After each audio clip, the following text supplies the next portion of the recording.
June 16, 1943, dawned over Port Moresby, New Guinea, as the tropical sun struggled to crest the jagged peaks of the Owen Stanley mountain range. At this early hour, Captain J. Zeamer Jr. brought to life the four potent Wright Cyclone engines of his B-17E bomber. This formidable aircraft, bearing the official designation 41,266, but universally recognized by its evocative moniker, Old 666, stood poised at the runway's edge. It was laden with an immense quantity of fuel, enough to sustain a demanding 10-hour aerial journey, and bristling with such an abundance of ammunition that it could, by all accounts, ignite a minor conflict. Conspicuously absent from its formidable preparations, however, was any form of protective escort.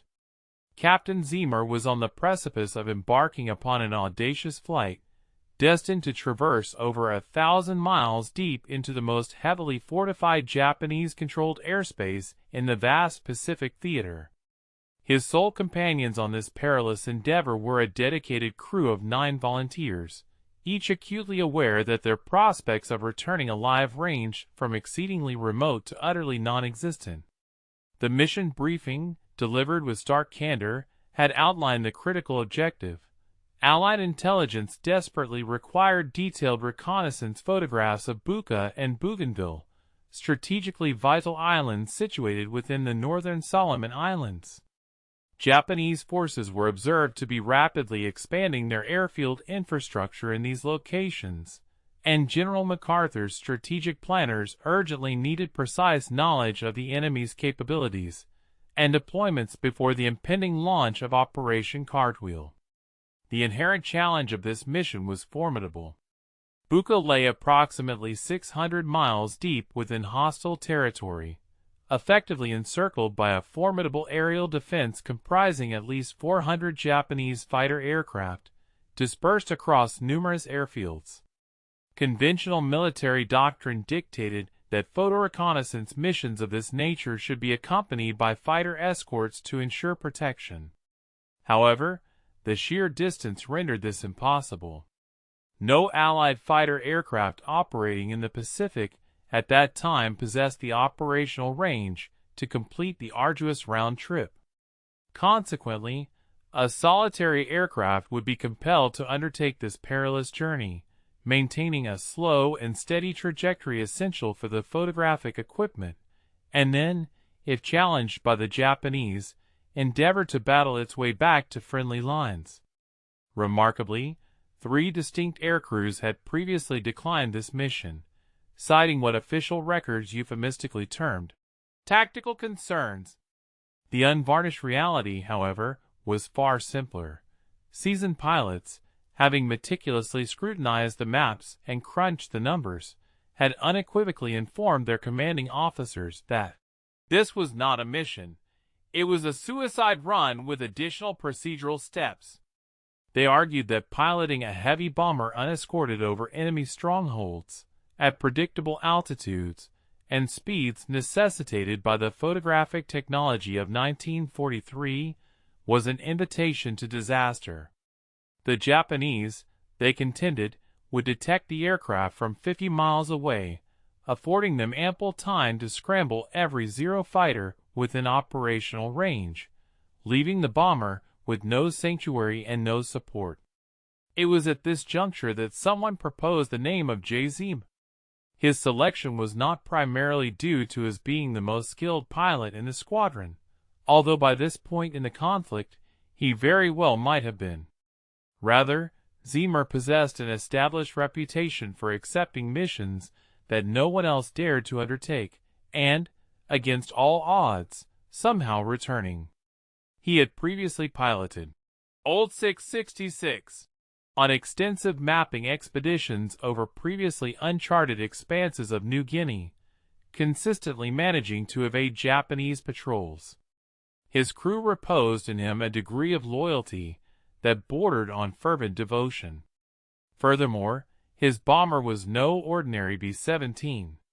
Through countless months of relentless scavenging, ingenious modification, and what the pragmatic maintenance crews affectionately termed creative engineering. Zeamer had meticulously transformed Old 666 into the most heavily armed bomber operating within the entire Pacific theater. When headquarters presented him with the daunting Buka mission, Zeamer exhibited no hesitation. He meticulously scrutinized the navigational charts, precisely calculated fuel consumption rates, engaged in thorough discussions with his trusted crew, and then, with resolute conviction, assented. His acceptance was not born of a morbid death wish, nor did it signify an underestimation of the inherent dangers. Instead, his decision was driven by the grim reality that 9 Allied air crews were currently marooned in the treacherous waters surrounding Bougainville, having been shot down during previous operations. These men were desperately attempting to elude Japanese patrols while awaiting rescue. The reconnaissance photographs yielded by this mission would furnish rescue coordinators with invaluable intelligence, pinpointing precise enemy positions, identifying safe routes for extraction, and designating viable islands for pickup points. Such critical photographic intelligence, Zeamer understood, could spell the definitive difference between survival and demise for nearly 100 imperiled men. Thus, on that momentous June morning, Zeamer and his intrepid crew ascended into the formidable confines of Old 666. They meticulously executed their pre-flight checks, and with a collective surge of determination, the bomber commenced its roll down the runway at Port Moresby. The control tower extended a laconic "Good hunting," a customary farewell that, on this occasion, bore a somber undertone. No one uttered the customary "See you later" as the colossal bomber achieved liftoff and veered northward, gradually vanishing into the enveloping coastal haze. A palpable sense of apprehension settled over the ground crew. More than a few of them silently pondered whether they had just witnessed 10 brave men embark on their final, fatal journey. To truly comprehend the profound circumstances that led J. Zeamer to undertake the mission that every other pilot had unequivocally rejected, one must first understand the extraordinary narrative of how he initially acquired Old 666. This was not a conventional tale of the military's most accomplished personnel being furnished with the most advanced equipment. Rather, it was a compelling saga of an unheralded pilot, a man whom the establishment largely overlooked, inheriting an equally undesirable bomber, and through a sheer, indomitable refusal to accept limitations, transforming both into enduring legends. Prior to the outbreak of the war, Zeamer had earned an engineering degree from the prestigious Massachusetts Institute of Technology, MIT, subsequently obtaining his coveted pilot wings in 1941. He arrived in the Pacific Theater in 1942, possessing exceptional flying prowess, but suffering from an absolutely dreadful sense of timing. His original crew was disbanded before they ever had the opportunity to fly a single combat mission together. Command subsequently reassigned him as a backup pilot, a role that was essentially that of a spare, someone who filled in when regular pilots were incapacitated by illness or away on leave. For a man who harbored an ardent aspiration to fly combat missions, this relegation was profoundly humiliating. Months drifted by, marked by an unceasing succession of cargo runs, mail deliveries, and the occasional transport mission, never the exhilarating, real work, never the adrenaline-fueled intensity of combat. The core of the problem, as perceived by his superiors, was Zeamer's pronounced tendency to voice his opinions. He openly questioned tactical approaches he deemed inefficient. He proposed aircraft modifications that the maintenance mechanics had not requested, often to their consternation. He eschewed the convivial card games with fellow pilots during his off-duty hours, preferring instead to meticulously study Japanese fighter tactics. Within the rigid, hierarchical structure of military aviation. Such independent-mindedness invariably branded him as a troublemaker. A personnel report from early 1943, in a revealing turn of phrase, noted that while Lieutenant Zeamer was undeniably technically proficient, he exhibited insufficient deference to established protocols. This was, in the arcane lexicon of officer speak, a thinly veiled accusation that this guy thinks he's smarter than his commanding officers, and nobody wants to deal with that. It was against this backdrop of official disfavor that Old 666 entered his life. The bomber itself had sustained extensive damage during a harrowing mission in early 1943. Its original crew had, by some miracle, barely managed to limp back to Port Moresby. A subsequent damage assessment revealed a fuselage riddled with holes, a partially decimated tail section, and severe engine maladies that would necessitate weeks of intensive repairs. While the aircraft was technically salvageable, its condition was undeniably critical.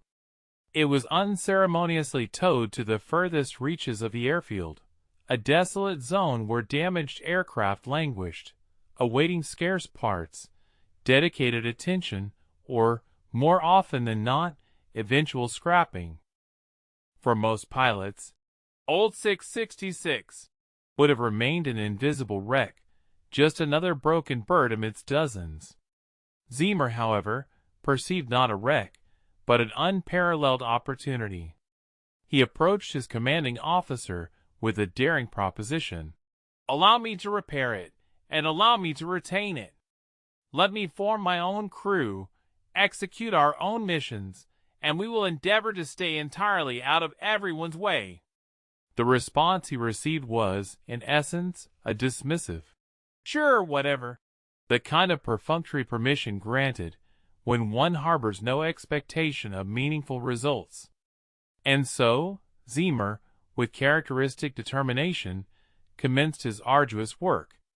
He began by recruiting a bombardier named Joe Sarnosky, a kindred spirit and fellow outsider who, despite his considerable skills, had also found himself relegated to non-combat roles. Subsequently, he assembled a diverse crew: waist gunners, a radio operator, a navigator. Each man was an individual who had been overlooked, underestimated, or was simply weary of waiting for their elusive chance to prove their mettle. Together, they embarked on the arduous task of rebuilding Old 666 from its very foundations. Yet, Zeamer did not merely restore it to its original factory specifications. He meticulously transformed it into something that the original Boeing engineers could scarcely have envisioned. A standard B-17E typically carried a defensive armament of 13.50 caliber machine guns.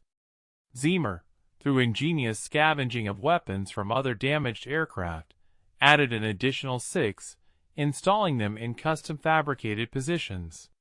He further reinforced the nose section with robust armor plating, a modification technically in contravention of regulations, but one that went unnoticed by indifferent oversight. He ingeniously reconfigured the bomb bay to accommodate extra ammunition instead of its maximum bomb load, shrewdly reasoning that in the specialized context of photo reconnaissance work, bullets would prove far more valuable than bombs. He even went so far as to install supplementary guns capable of firing directly downward through the fuselage, thereby providing crucial defensive coverage for the vulnerable belly area, a preferred attack vector for most Japanese fighters. The maintenance crews, witnessing his relentless dedication, considered him utterly obsessed. Other pilots, in jest, referred to Zeamer's creation as the flying porcupine. However, when Old 666 finally rumbled back onto the active flight line in May 1943, it was an aircraft unlike any other bomber in the entire Pacific. It was, undeniably, heavier than standard B-17s due to the extensive additions of weapons and armor. Consequently, it was also technically slower for the very same reasons. But in a direct confrontation, it possessed the astonishing capability to unleash more defensive firepower than bombers twice its size. Zeamer had masterfully leveraged his engineering degree and his months of simmering frustration, transforming them into a decisive tactical advantage. By June 1943, Zeamer and his crew had successfully flown a sufficient number of mapping missions to unequivocally demonstrate their competence, not necessarily as outstanding heroes, but as an unconventional collection of misfits who consistently performed solid work and assiduously avoided trouble.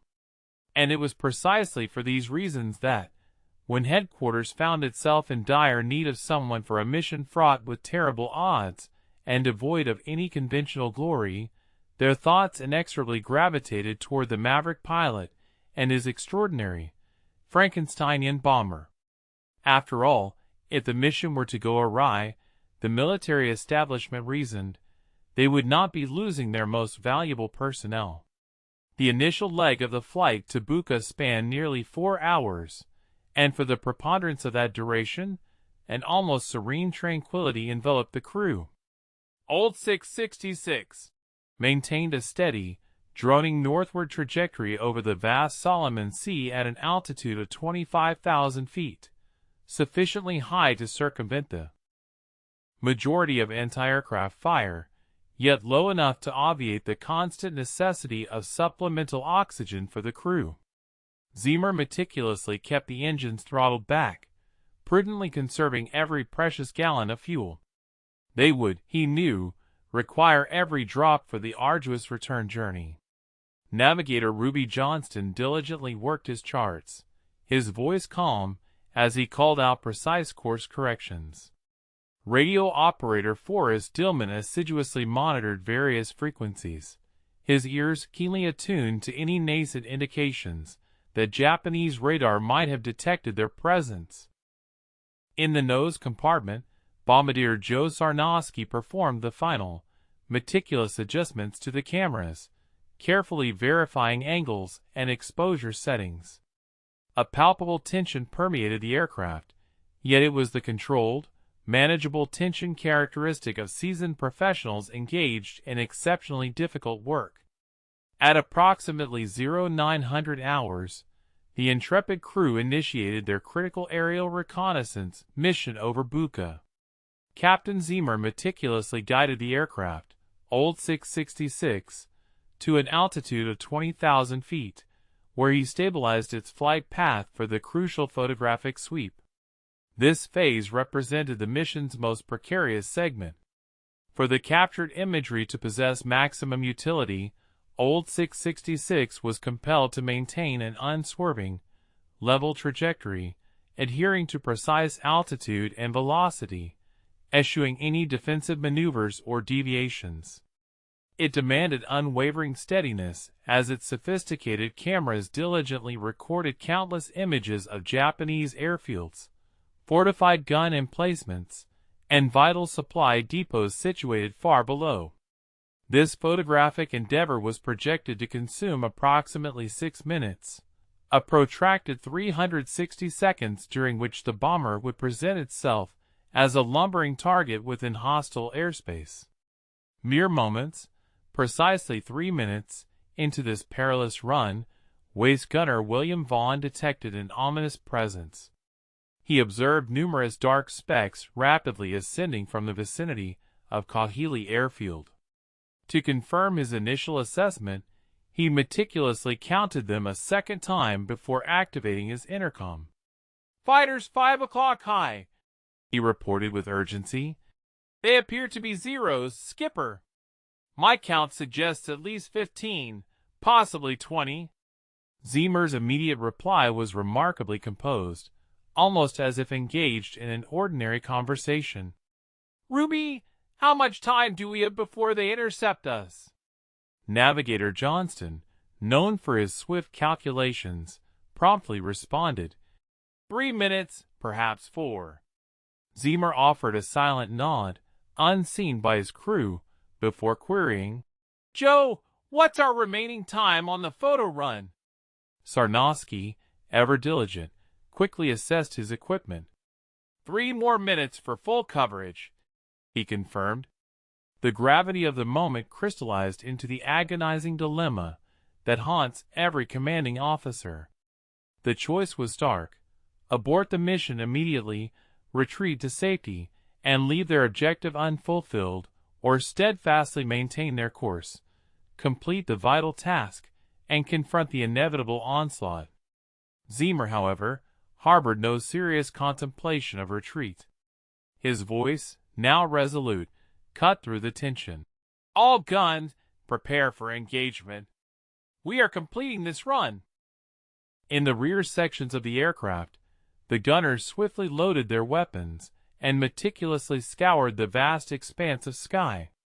The once distant specks rapidly expanded, their forms coalescing into the unmistakable profiles of Mitsubishi A6M0s, the legendary fighter aircraft that had dominated the aerial battles of the Pacific theater for the initial 2 years of the conflict. These formidable machines were renowned for their exceptional speed and agility, piloted by individuals who had undergone years of intensive training prior to the outbreak of hostilities. Intelligence reports had indicated a substantial Japanese fighter presence, approximately 400 aircraft, stationed in the northern Solomons. It became chillingly evident that a significant contingent of this formidable force was being dispatched to intercept Old 666.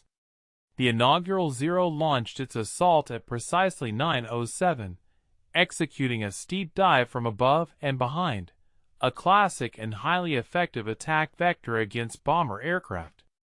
Its pilot unleashed a torrent of fire from approximately 400 yards, a proximity close enough for the crew to distinctly observe the luminous arcs of tracer rounds hurtling towards the B-17's tail.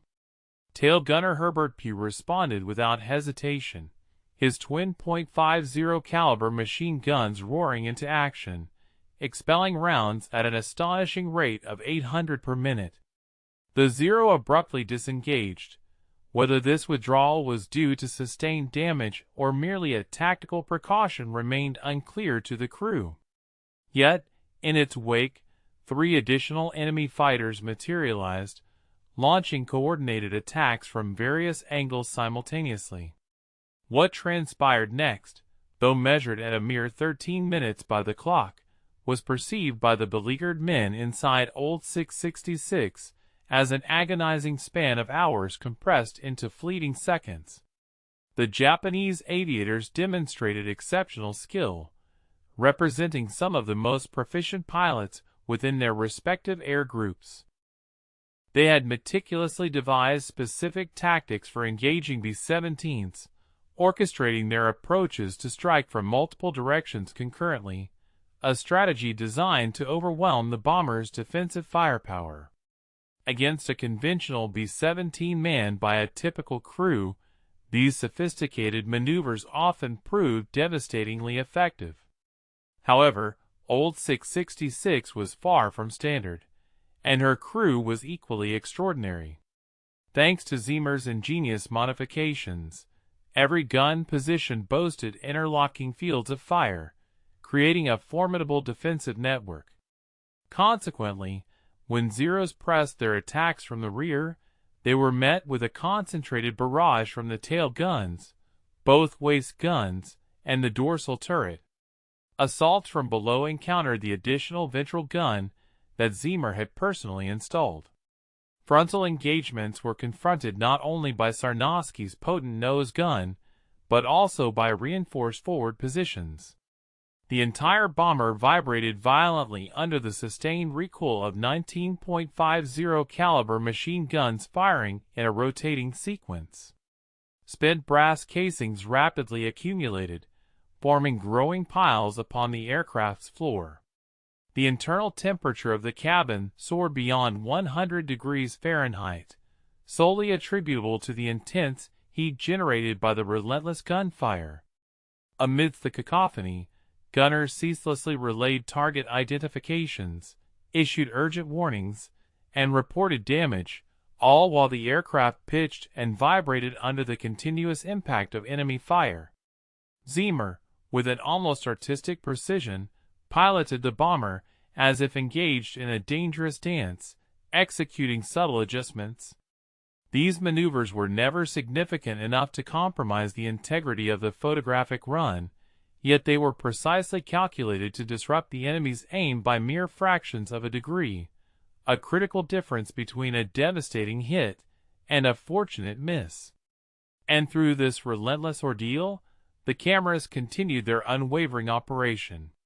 Joe Sarnowski remained steadfast at his station in the nose compartment, meticulously fine-tuning settings, replacing film magazines, and ensuring that every single photograph would be rendered sharp and perfectly usable.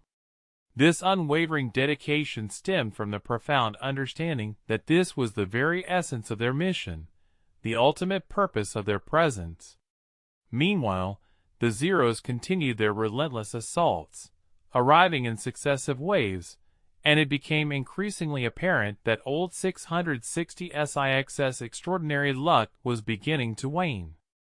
At 9:12, a 20mm cannon shell catastrophically pierced the cockpit windscreen, detonating with destructive force within the confined space.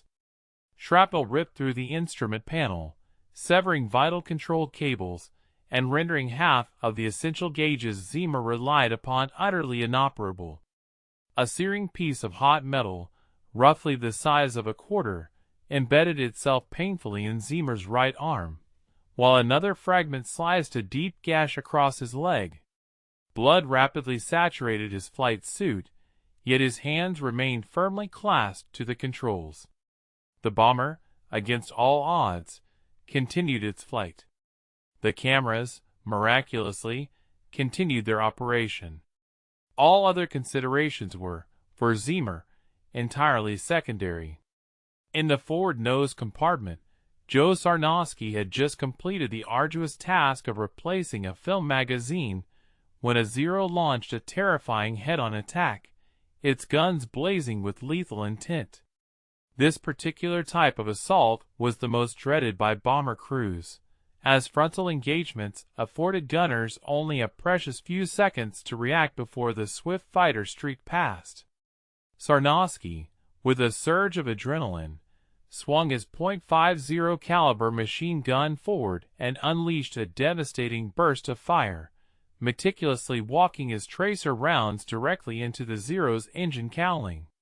The Japanese fighter shuddered violently, beginning to trail smoke, but not before its guns raked the B-17's nose with a torrent of projectiles. Sarnowski was violently thrown backward, struck multiple times in the abdomen and chest. The resulting wounds were unequivocally catastrophic. Any medical professional would have instantly recognized the terminal nature of these injuries.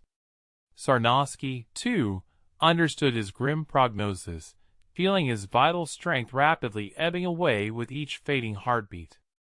Yet, his gun remained operational, and more Zeros were already maneuvering into position for subsequent attack runs. Consequently, he neither succumbed to his injuries by lying down, nor cried out for assistance, nor performed any of the actions a dying man might justifiably be forgiven for. Instead, he gripped the gun's handles with his remaining strength, braced his failing body against the navigator's table, and continued to pour fire into the advancing enemy. As another Zero swept past the nose, Sarnowski's perfectly aimed burst struck it squarely, sending the enemy fighter spiraling uncontrollably into the vast ocean below. This marked his third confirmed kill of the intense engagement, and he would manage to shoot down one more before his body finally yielded to his grievous injuries.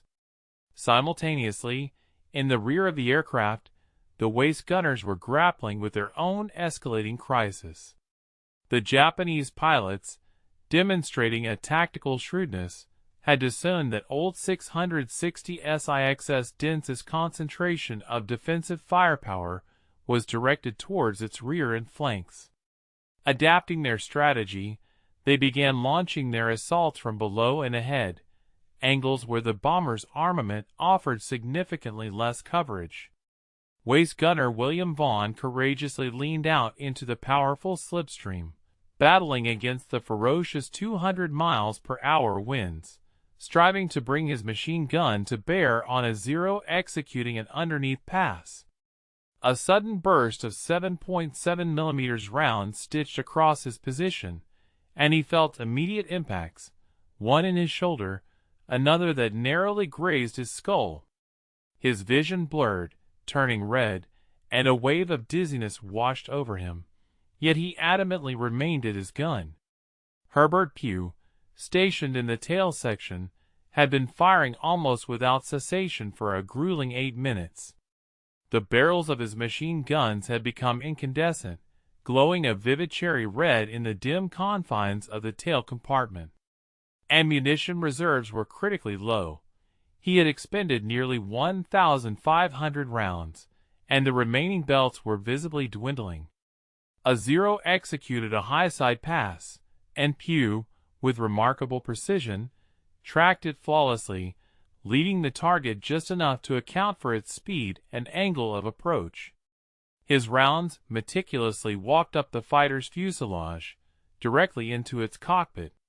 The Zero abruptly rolled inverted and plummeted away, trailing a telltale plume of fire.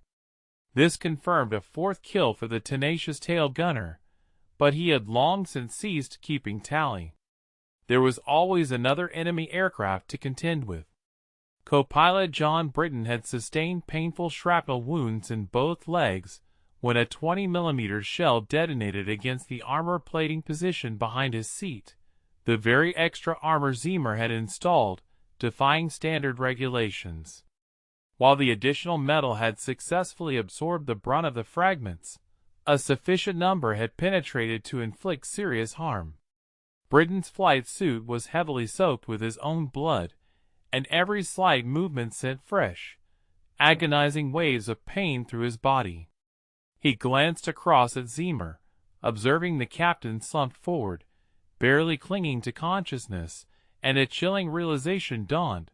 The situation had just become immeasurably worse.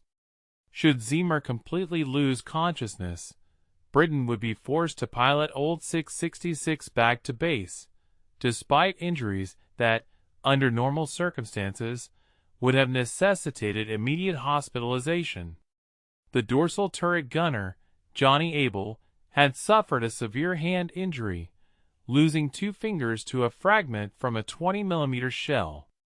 With grim determination, he wrapped the mangled wound with a piece of his own torn shirt and continued to fire one-handed, using his knee to help stabilize the weapon.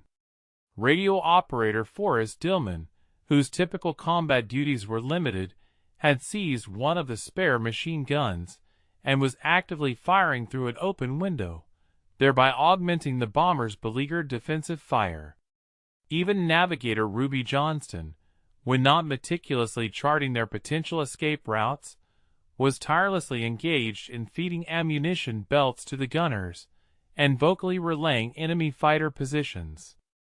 At 9:15, 7 intense minutes into the engagement, with the photographic run finally completed, Zeamer uttered the words that every crew member desperately longed to hear. "Photo's done. We're getting out of here." With a surge of adrenaline, he pushed the control yoke forward, causing Old 660 SIX's nose to drop and accelerating its speed. While the heavily damaged bomber could not possibly outrun the swift Zeros, indeed, no aircraft of its type could, every additional mile per hour served to complicate the enemy's targeting calculations. The Japanese pilots, observing their prey attempting to disengage, intensified their attacks with even greater aggression. They were acutely aware of the Americans' wounded state and could clearly discern the extensive damage inflicted upon the bomber, the ominous smoke trailing from the No. 3 engine, and the numerous pieces of aluminum skin torn away from the fuselage. Yet, Old 666 retaliated with every ounce of its remaining strength. The defensive fire never slackened, a testament to the crew's indomitable spirit. Zeamer's ingenious modifications ensured that they still possessed a sufficient supply of ammunition, a critical advantage at a point when other bombers would have been rendered utterly defenseless. After 13 minutes of relentless assault on what should have been an effortless target, the Zeros had suffered significant losses, with at least 5 aircraft confirmed destroyed and several others severely damaged. Destroyed, with several others damaged. The seasoned Japanese aviators possessed sufficient tactical acumen to discern when the expenditure of resources outweighed the potential gains. Consequently, at approximately 9:20, they disengaged from the fierce engagement, altering their course to return to their designated operational bases. Within the battered confines of Old 666, no celebratory exclamations erupted. The crew members were far too preoccupied with their grievous injuries. The abrupt cessation of hostilities, following the departure of the formidable Zeros, proved almost more disquieting than the actual combat. As the cacophony of gunfire subsided and the aircraft's engines reverted to their customary hum, the beleaguered crew could distinctly perceive the piercing shriek of the wind whistling through a myriad of perforations in the fuselage. They also detected an alarming, persistent rattle emanating from the No. 3 engine, which had sustained numerous impacts and was now generating more disruptive vibration than propulsive force. Furthermore, they became acutely aware of their own labored respirations, the disconcerting drip of hydraulic fluid, and beneath this unsettling symphony, the hushed, poignant sounds of men confronting the grim reality of their extensive wounds. Zeamer endeavored to assess the condition of his imperiled aircraft, but his appraisal yielded no solace. He retained only partial command of the controls. The rudder responded with an unnerving sluggishness. While the ailerons still functioned, they necessitated twice the customary exertion, and the trim tabs had been utterly decimated. A substantial portion of his instrumentation lay in ruins or provided utterly erroneous readings. The airspeed indicator had vanished entirely. The altimeter displayed a fractured face and potentially conveyed deceptive information. The hydraulic pressure gauge registered a chilling 0, a clear indication that the deployment of the landing gear and flaps would present a formidable challenge upon their eventual arrival at Port Moresby. The very prospect of reaching Port Moresby remained uncertain, as they were still an arduous 600 miles from their home base. Moreover, Zeamer found himself disoriented, no longer entirely certain of the correct homeward bearing. He struggled to ascertain his precise geographical position and consult the vital navigation charts, but his vision persistently blurred. The wound in his leg continued to bleed profusely, refusing to clot adequately, and he could distinctly feel the tendrils of consciousness attempting to elude his grasp, much like water slipping through cupped hands. He violently shook his head, then bit down on his tongue with such ferocity that it drew blood, employing any desperate measure to maintain his alertness. It was then that he heard Britton's voice, strained with evident pain, yet remarkably steady. "Jay, allow me to pilot her for a moment. You desperately need to staunch that bleeding." Zeamer harbored an innate desire to protest, to retain control of the aircraft, but his pragmatic nature compelled him to acknowledge that he was on the precipice of losing consciousness. He offered a concise nod, relinquished his hold on the controls, and permitted his co-pilot to assume command. John Britton navigated the damaged bomber propelled by sheer, unyielding resolve. His own leg wounds were, in fact, more severe than he had disclosed to any of his comrades, and each manipulation of the aircraft's controls sent excruciating agony reverberating through his hips and spinal column. Nevertheless, Zeamer required immediate medical attention, and the remaining crew members were in no condition to render assistance. Britton maintained the aircraft's precarious stability while Zeamer, with remarkable fortitude, fashioned a makeshift tourniquet around his own injured leg, utilizing a torn section of his flight jacket. It was a rudimentary form of battlefield medical intervention, yet it effectively mitigated the blood loss sufficiently to afford them a precious reprieve. In the forward nose compartment, they made the grim discovery of Joe Sarnosky, slumped over his machine gun, finally succumbing to unconsciousness from profound blood loss. Navigator Ruby Johnston painstakingly crawled forward to attend to him, already possessing a premonition of what he would encounter. Sarnosky's breathing was shallow and irregular. His pulse was faint and thready. Johnston possessed no formal medical training beyond rudimentary first aid, but he had witnessed enough combat casualties to recognize the unmistakable signs of mortal wounds. There was nothing further he could do except to make Sarnosky as comfortable as circumstances permitted and fervently hope he would endure long enough to receive proper medical care. Johnston carefully enveloped him in every available jacket and blanket, striving to prevent the onset of complete shock. The radio system, though damaged, remained partially operational. Forrest Dillman, with tenacious effort, managed to transmit a concise message to Port Moresby, reporting the successful completion of their mission, their homeward trajectory, the presence of multiple casualties, and the urgent requirement for ambulances to be standing by. The incoming response was garbled by pervasive static, but Dillman believed he discerned an acknowledgement. Whether rescue crews would indeed be awaiting their arrival remained entirely speculative. Standard operational procedure for aircraft sustaining such extensive damage was to assume their failure to return and to prepare for the direst outcome. Ruby Johnston meticulously worked through his navigation tables, his hands trembling perceptibly. He had sustained a shoulder injury, but had refrained from mentioning it to anyone. Dead reckoning navigation, even under optimal circumstances, constituted a blend of precise mathematics and informed conjecture. With malfunctioning instruments, unpredictable wind conditions, and no reliable means of accurately verifying their ground speed, Johnston was essentially navigating by a combination of raw instinct and fervent prayer. He provided Britain with a heading of 185 degrees and instructed him to maintain it for the ensuing hour.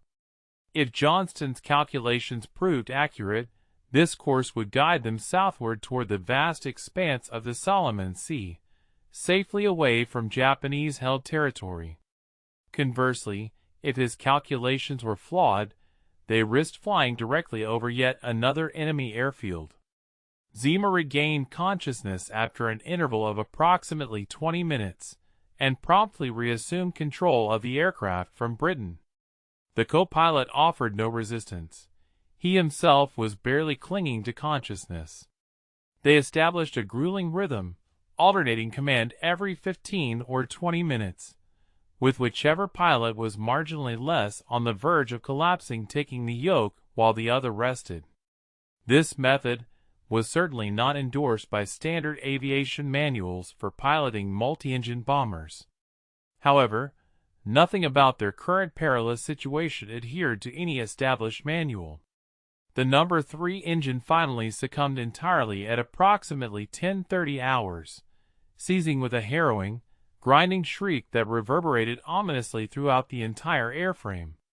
Zeamer swiftly feathered the propeller and cut the fuel supply to the defunct engine. Old 666 possessed the capability to fly on 3 engines, but only just. Their altitude began an inexorable descent, 25,000 feet, then 20,000, then 15,000. Each 1,000 feet they forfeited dramatically augmented the peril of encountering Japanese patrol aircraft. Yet, the immutable laws of physics remained indifferent to their predicament. The bomber continued its descent whether they willed it or not. Around 11:30, they traversed what Johnston's calculations indicated was the precise midpoint of their arduous journey. With 300 miles now behind them, and an equal 300 miles still ahead.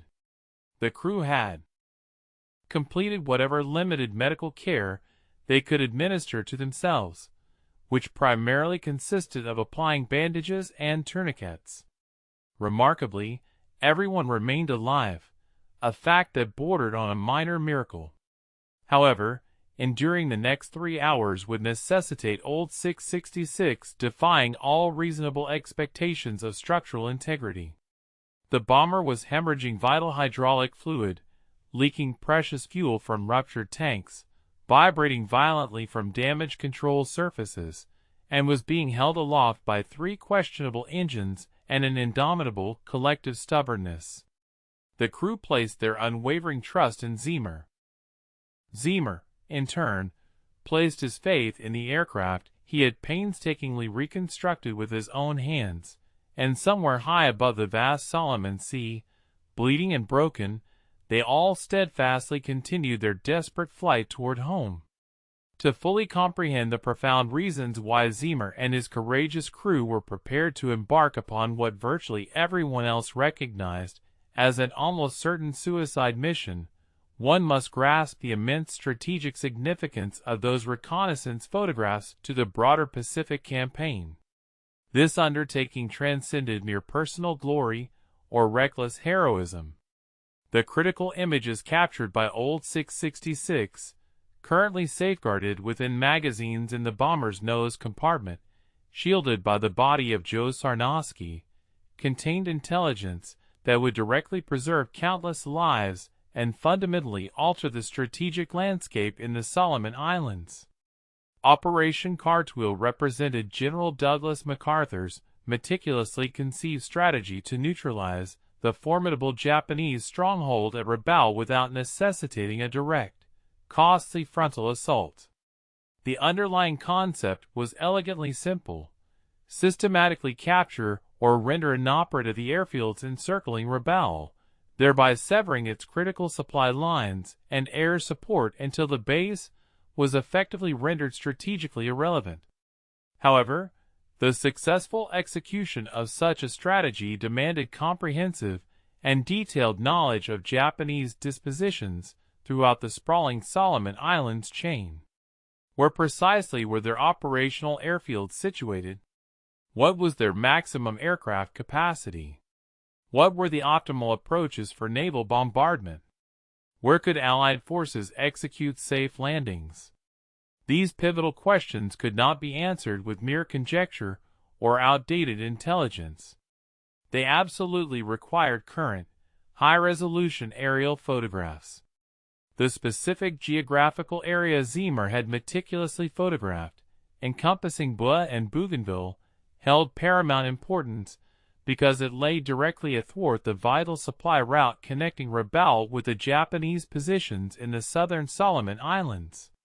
Intelligence reports had previously suggested that the Japanese were actively expanding existing airfields at Buea and constructing novel facilities at several locations across Bougainville, but, intelligence reports suggested, was simply not a sufficiently robust basis for critical operational planning.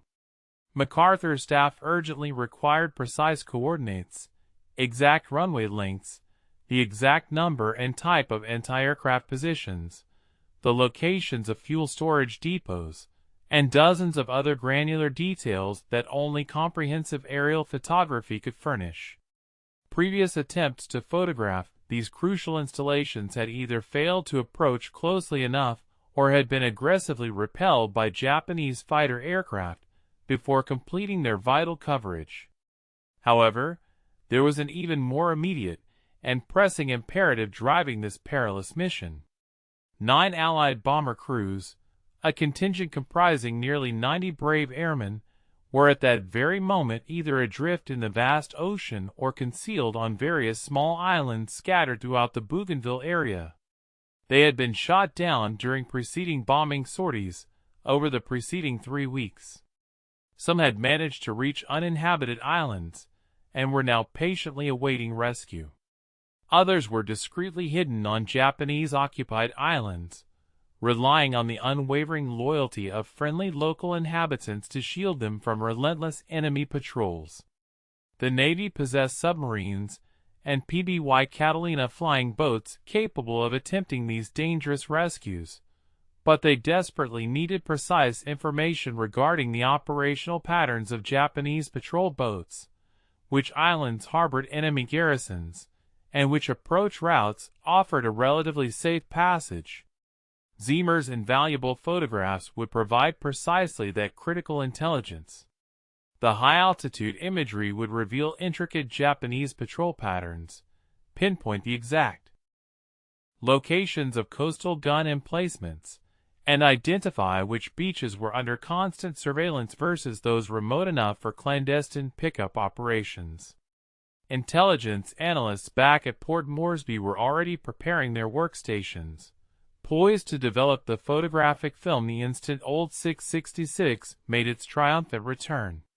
Within mere hours of development, they would possess the crucial information necessary to meticulously plan these complex rescue operations. Within days, submarines would be en route to designated pickup locations previously deemed far too perilous to approach. The peril of hostile territory made direct recovery attempts too hazardous for the downed airmen. Nevertheless, the strategic intelligence gleaned from such a mission transcended mere immediate rescue efforts. The photographic evidence captured would meticulously detail the advancement of Japanese construction activities on nascent airfields, providing Allied strategists with critical insights into the requisite pace for Operation Cartwheel. Should the Japanese forces be nearing the completion of these new runways, it would fundamentally alter the entire operational timeline for the impending campaign. These invaluable images would also disclose the locations of vital supply depots, ammunition storage facilities, and command headquarters, all designated as high-priority targets for subsequent aerial bombardment missions. Furthermore, naval intelligence divisions would meticulously utilize the coastal photographs to update navigational charts and pinpoint potential anchorages suitable for supporting future invasion operations. Beyond the tangible military advantages, a profound morale factor undeniably existed, albeit seldom formally acknowledged in official military documents. Allied air crews across the vast Pacific theater were acutely aware of the fate of those 9 downed crews awaiting rescue. They understood implicitly that the designation, "rescue operations pending," frequently served as a euphemism for presumed lost, whenever the tactical circumstances rendered retrieval too perilous. The commitment of military resources to retrieve these individuals, the willingness to hazard valuable assets to bring them home, conveyed a powerful, unspoken message to every pilot and crew member in the theater. We do not abandon our own. This profound conviction held immense significance within a campaign where aircrews routinely face staggering casualty rates of 30 to 40%. The knowledge that their service would endeavor to retrieve them, even from deep within enemy-held territory, provided the psychological fortitude necessary to repeatedly brave the skies day after day. The critical photographs captured on June 16, 1943, would subsequently undergo rigorous analysis and be catalogued as Intelligence Report 447B. Specific sections of this report would be disseminated to naval commanders meticulously planning the invasion of New Georgia slated for July. Other pertinent sections would directly inform the Marine landing on Bougainville itself in November 1943. Air Force targeting officers would rely on these images to meticulously plan bombing raids extending well into 1944. Remarkably, some of these images remained classified until the 1970s, a testament to the sensitive information they contained regarding Allied reconnaissance capabilities and sophisticated photo interpretation techniques. Yet, on that fateful day, as they battled severe injuries and struggled to keep Old 666 aloft, Zeamer and his courageous crew were acutely aware only that the film magazines within their aircraft held intelligence deemed worthy of the ultimate sacrifice. They remained unaware of the sheer number of subsequent operations that would ultimately hinge upon the intelligence contained within their photographs. They could not have known that their efforts would directly contribute to the rescue of an astonishing 87 of those 90 beleaguered airmen. Their sole comprehension was that other men were depending on them to successfully conclude their mission and ensure the safe delivery of the precious photographic evidence. For them, that unwavering sense of duty was sufficient. Indeed, it had always been enough. Old 666, a battered and defiant sentinel, finally limped over the airfield at Port Moresby at precisely 1,410 hours, nearly 5 arduous hours after its initial departure. Ground crews, witnessing the bomber's distressed approach, instantly comprehended that a catastrophic event had transpired. The aircraft was visibly trailing plumes of smoke from numerous locations, flying precariously at barely 8,000 feet, when its operational altitude should have been 15,000 feet. Its approach was markedly erratic, indicative of severe control system malfunctions or, more ominously, an incapacitated pilot. The control tower swiftly cleared all other air traffic and dispatched emergency vehicles to the runway. Ambulances, fire trucks, and dedicated crash crews positioned themselves strategically along the tarmac, grimly anticipating the worst possible outcome. Captain Zeamer was compelled to manually lower the landing gear, as the hydraulic system had completely failed. This arduous task required him and Britton to collaborate on the hand crank for nearly 10 grueling minutes, both men gritting their teeth against the searing pain of their wounds. When the landing gear finally engaged and locked into position, they possessed no means to definitively verify that all 3 wheels were correctly deployed, relying solely on tactile feedback and a desperate hope that the indicator lights were not malfunctioning. The flaps presented an equally critical predicament, being jammed in a partially deployed state, which guaranteed a dangerously elevated landing speed. Zeamer expertly brought the bomber in at a blistering pace, touching down at nearly 140 miles per hour, significantly exceeding the normal landing speed of 90 miles per hour. Old 666 bounced once, settled momentarily, bounced again with alarming force, and then, miraculously, remained on the ground, rolling the entire length of the runway before Zeamer, with a final surge of strength, managed to bring her to a complete stop. Medics swarmed the crippled aircraft with urgent haste, even before the propellers had ceased their rotation. They discovered all 10 men aboard, every single one of them wounded. Zeamer and Britton, utterly spent, had to be physically extricated from the cockpit, both having essentially succumbed to unconsciousness the instant they ceased their flying duties. The waist gunners could barely manage to walk, their bodies ravaged by the ordeal. The tail gunner bore distinct powder burns across his face, a testament to his prolonged and relentless firing of his weapons within the confined space. And in the nose compartment, they made the solemn discovery of Joe Sarnowski, who had tragically perished somewhere over the vast Solomon Sea, likely around 1,000 hours, still slumped heroically over his gun position. He had steadfastly remained at his post, fighting valiantly for 3 hours after sustaining wounds that, by all medical standards, should have claimed his life within minutes. The captured photographs were developed with astonishing immediacy. Intelligence officers toiled tirelessly through the night of June 16th and into June 17th, meticulously producing comprehensive analysis reports even as Zeamer and his crew underwent critical surgeries and received urgent medical treatment.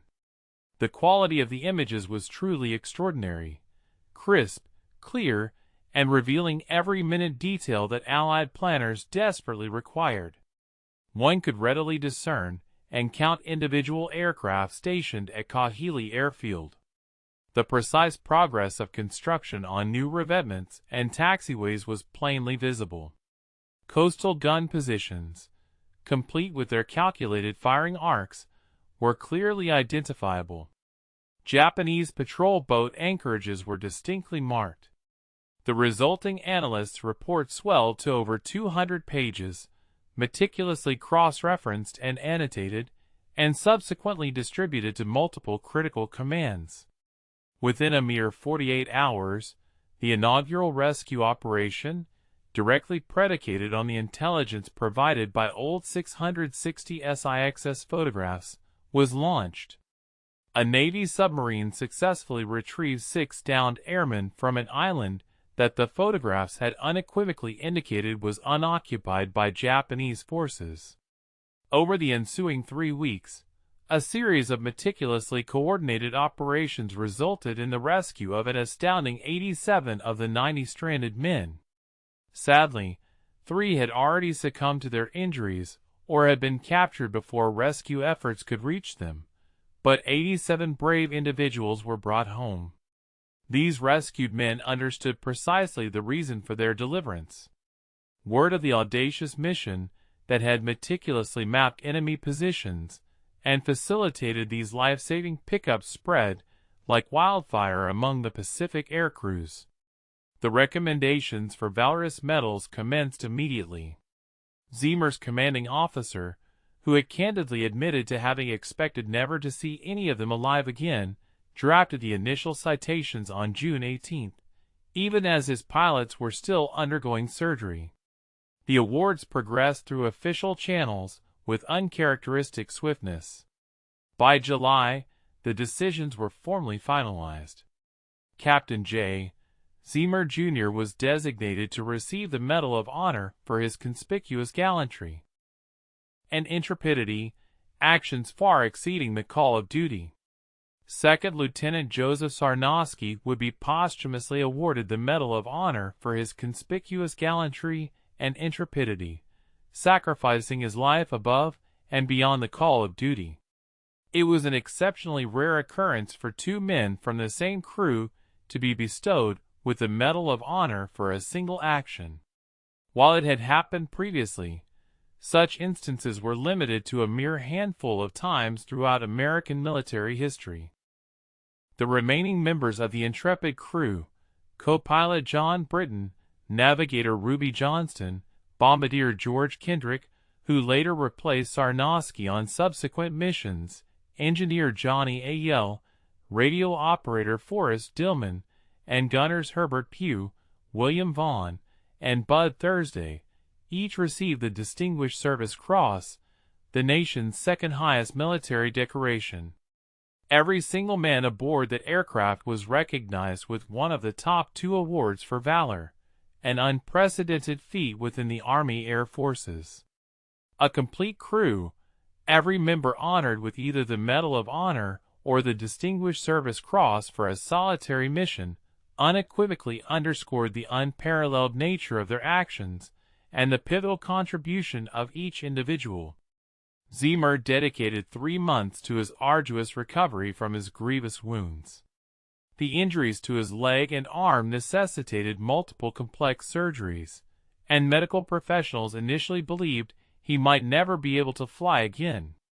However, he defied their prognosis, returning to limited flight duty in late 1943, although he was never again able to participate in combat operations. His body had simply sustained too much damage. Britain, in contrast, made a full recovery and continued to fly combat missions until the cessation of the war. The gunners, once healed, returned to their respective squadrons. Most survived the brutal conflict. Some, regrettably, did not, a stark reflection of the grim realities of the Pacific Air Campaign's brutal mathematics. Old 666, too, was destined to fly again. Dedicated maintenance crews labored for weeks, meticulously repairing the extensive battle damage, replacing hundreds of feet of critical control cables, patching structural members, and installing an entirely new nose section. She was eventually returned to active service and continued to conduct vital reconnaissance missions for another year before finally being retired and subsequently scrapped in late 1944. By that time, she had accumulated more combat hours and had survived more severe damage than almost any other B-17 operating within the Pacific theater. The enduring narrative of Old 666 did not conclude with the presentation of medals and the recovery in hospital beds. The extraordinary achievements of Zeamer and his crew on June 16, 1943, fundamentally reshaped the Army Air Force's approach to reconnaissance missions, aircraft modifications, and the intrinsic relationship between individual initiative and overall military effectiveness. The invaluable lessons gleaned from that single, momentous flight reverberated throughout air doctrine for many years thereafter, profoundly influencing every aspect from bomber design and crew training to the protocols governing mission planning. Foremost among these impacts was the immediate tactical consequence.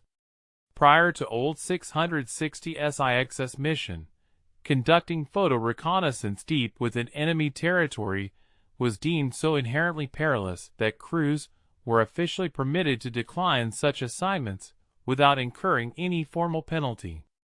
The prevailing unofficial policy was to solicit volunteers and respectfully accept a refusal as compelling men to fly what was universally dubbed suicide missions was understood to be detrimental to both morale and operational effectiveness.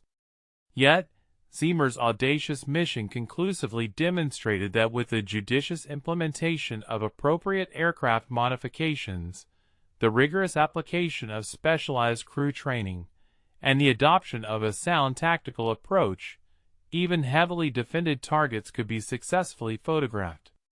Within a matter of weeks, the 5th Air Force Headquarters formally promulgated updated directives for its reconnaissance aircraft, specifically endorsing additional defensive armaments, thereby essentially institutionalizing the strategic alterations Zeamer had independently devised.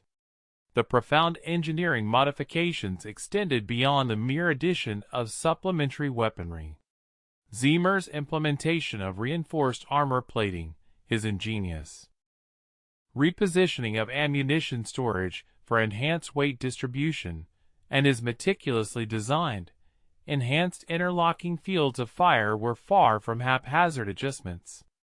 Rather, they signified a fundamental reevaluation of how a bomber should be configured for the perilous demands of reconnaissance missions, starkly contrasting with standard bombing operations. Engineers from Boeing were presented with photographic evidence detailing Old 660 SIXS extensive modifications, and it is notable that key elements of Zeamer's innovative design subsequently appeared in later B-17 variants and were integrated into the improved defensive systems of the B-24 Liberators. The crucial principle that reconnaissance aircraft needed the capability to aggressively engage their way out of danger, rather than merely attempting to evade it, became deeply ingrained within Air Force doctrine. Beyond the technical innovations, military analysts meticulously examined the profound human element at play. A central question arose: how did a crew largely composed of individuals who had been overlooked, underestimated, or relegated to the sidelines manage to outperform more celebrated units when the stakes were at their absolute highest? The compelling answer seemed to lie in the distinctive manner in which Zeamer assembled his team. He did not select the most decorated gunners or the pilots boasting the most impressive efficiency ratings. Instead, he deliberately chose men who were demonstrably capable but possessed an intense hunger to prove their worth, individuals who cultivated an unshakable trust in one another, and who had undergone extensive, rigorous training together.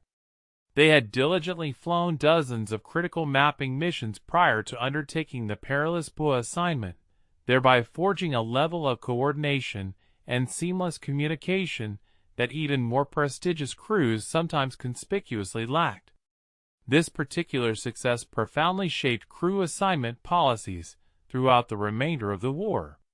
Rather than the previous practice of constantly rotating personnel to fill operational gaps or replace combat losses, commanders began to recognize the immense value of keeping successful crews intact for longer durations, understanding that unit cohesion acted as a significant force amplification factor in combat. The men aboard Old 666 knew each other's voices intimately, could instinctively anticipate each other's actions, and harbored an unwavering trust that every individual would execute their duties, even under the most catastrophic circumstances. That invaluable trust was meticulously forged over many months of flying together, and it simply could not be replicated by merely assigning a collection of skilled individuals to fill positions on a crew roster. The mission also emerged as a seminal example in the study of leadership under immense pressure. Zeamer's decisive actions during the intense aerial engagement, his unwavering commitment to completing the photographic run despite being under relentless assault, his remarkable feat of remaining conscious through severe wounds to pilot the aircraft home, and his strategic decision to trade control with Britain when his physical capabilities were demonstrably failing, all became enduring instructional paradigms at pilot training schools. These narratives were not presented as tales of superhuman endurance, but rather as practical illustrations of how effective leaders make judicious choices, even when confronted with a spectrum of truly terrible options. Zeamer did not defeat 17 Japanese fighters through sheer superior combat skills alone. He achieved victory by steadfastly refusing to countenance the mission's failure, and by placing absolute confidence in his crew to expertly manage their responsibilities, while he expertly managed his own.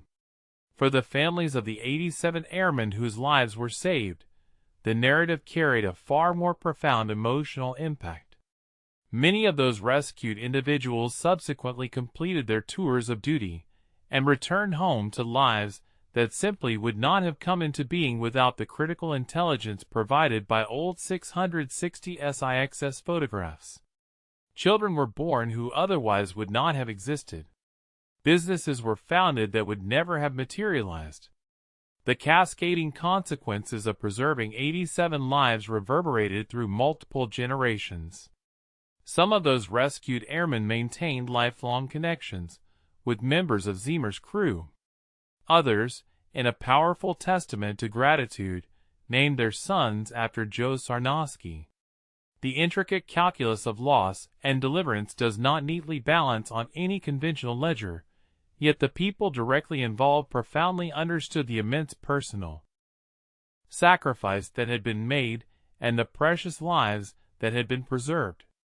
J. Zeamer himself lived a long life, passing away in 2007 at the venerable age of 88. He seldom spoke publicly about the mission, consistently redirecting any attention or praise to his crew whenever journalists inquired about his Medal of Honor. In his later years, he articulated a sentiment that distilled the core truth of why ordinary individuals often accomplish extraordinary feats. We just did what needed doing. Other people were depending on those photographs, and we had the aircraft and the crew to get them. It wasn't about being heroes. It was about not letting people down. That profound sentiment, the unwavering refusal to abandon a critical mission when others are depending on you, constituted the true and enduring legacy of Old 666. The bomber itself was unfortunately dismantled in 1944, torn apart for its salvageable metal to be repurposed for the construction of other vital aircraft. No tangible pieces of Old 666 survive in museums today. No physical memorial marks the precise location where the venerable bomber once sat on the airfield at Port Moresby. However, the invaluable photographs captured on June 16, 1943, remain extant in the National Archives, meticulously labeled and preserved within climate-controlled storage. One can request them, and gaze upon the very same images that those dedicated intelligence analysts scrutinized 8 decades ago, tracing the identical coastlines and counting the same enemy aircraft. They are merely static images now, simple archival records from a war that concluded before most living people were even born. Yet, once, men bled for those very images, men perished protecting them, and countless other men continue to live because someone, against all odds, brought them home.